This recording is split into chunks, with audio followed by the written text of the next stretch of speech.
Andito nga pala ako today sa Kawasaki. Kanamara Matsuri kasi or Kanamara Festival. Pero bago ako magbunga nga muna, gusto ko lang sabihin na ang videong ito ngayon ay rated SPG or may pagka-rated SPG. So if you are 18 years old below, please call your parents and watch this together. Oh, nag-inform ako already ha na may pagka-SPG ito. So please, walang mangbabash, hindi nyo ikakaganda yan. Ang Kanamara Matsuri pala ay tinatawag ding Penis Festival. Sa Tagalog, para magkaintindihan tayo, festival ng mga bayag. Sa Bisaya naman, festival ng mga utin. Oh, hindi ko nababanggitin ulit yung mga inday. Baka hindi ako maaprubahan ni TikTok dito pag ipinost ko to. May isang video kasi ako nung nakaraan na hindi inaprubahan ni TikTok dahil hindi daw nag-follow sa community guidelines Chorva Elch nila. Kaya ipinost ko na lang siya doon sa Facebook ko. Hindi pa nga ako sumisikat dito sa TikTok. Heto na't nag-i-stricto na sila. Ano bang akala nila sa akin? Si Diwata Overload?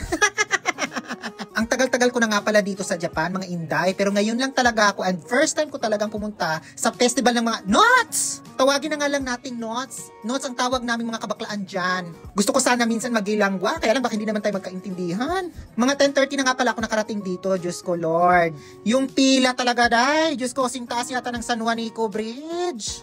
Parang 3 hours yata akong nakapila hanggang sa makapasok ako doon sa festival. Pero bilib naman talaga ako sa mga Hapon pagdating sa pag-organize ng mga ganitong events. Napaka-organize nila at talagang na-handle nila ng mabuti yung dami ng tao, promise. Kahit mostly sa mga pumunta dito ay mga foreigner. Pero kahit 3 hours akong nakapila, mga inday, okay lang kasi na-enjoy yung mga mata ko kakatingin ng mga afam. Ang daming mga afam. Kumikislap talaga yung mga mata ko, mga inday, pag nakakita ako ng mga matatangkad at malalaking mga afam. Yung tipong tinitingnan ko pa lang sila, parang nabubulunan na ako. Ay, ano daw?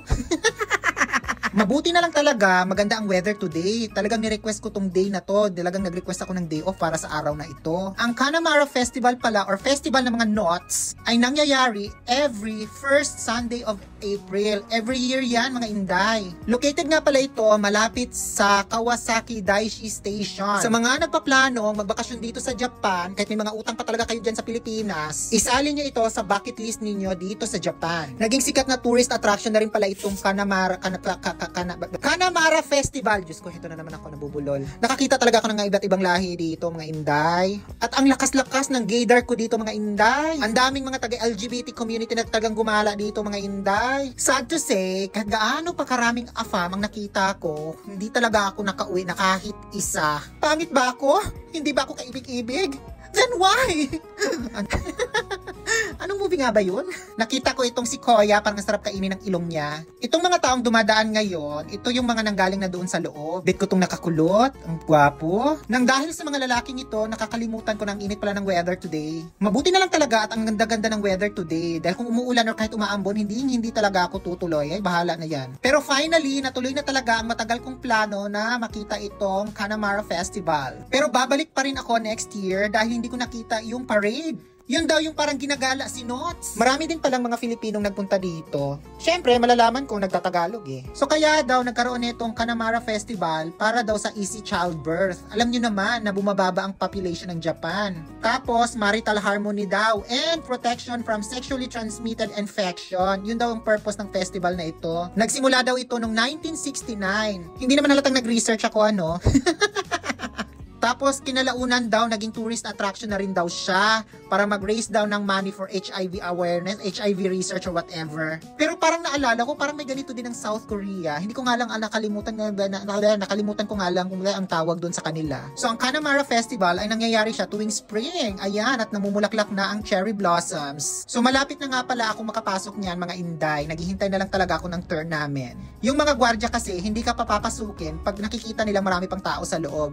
So, ito, nung nakapasok na nga ako, nagbebenta sila dito sa loob ng mga candy na Knots. Yung mga pagkaing hugis Knots. At para makumpleto ko ang experience ko dito, bumili talaga ako mga intay, tag 500 yen yan, isang piraso. Ang litliit pa. Ay.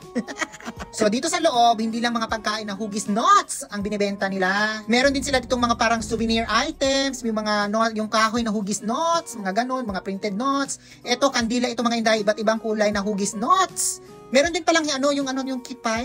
Pero syempre, hindi ako bibili ng kipay. Hello, okay lang kayo. Bumili nga rin pala ako netong damit na may print na Knots at Kanamara Festival. Medyo namamahalan ako mga Inday, tag 3,000 yen siya, medium size. Diyos ko, yung 3,000 yen, parang marami na akong putahing maluluto noon. Pero binili ko pa rin siya mga Inday, kasi minsan lang naman talagang makagala dito. At syempre, pink yung pinili ko. Hello, babae.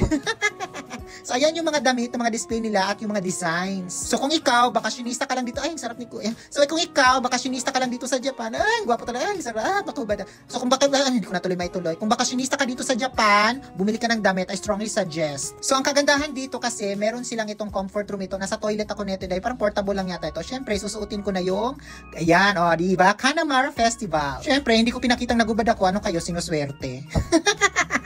Diba? Feeling ko ang payat-payat ko dyan. Tapos yung mga ibang turista naman, heto, todo pa picture sa mga ano ba tawag dito? Torii gates. At syempre, para makumpleto ko ang experience, kakain tayo ng candy na nuts! Ang tigas-tigas mga Inday at ang tamis-tamis, hindi ako sanay. Hindi ko maisubo lahat mga Inday. Maliit siya pero hindi ko maisubo lahat dalang tigas. Tapos naglibot-libot na rin ako mga Inday, nakakita ko ng mga estatwa ng mga nuts. Everything is displayed like a nuts. So syempre, hahawakan ko, medyo nakalimutan ko na kasi yung itsura ng ng nuts. Kaya to pumunta ako dito. Ganito pala itsura niya. Charot.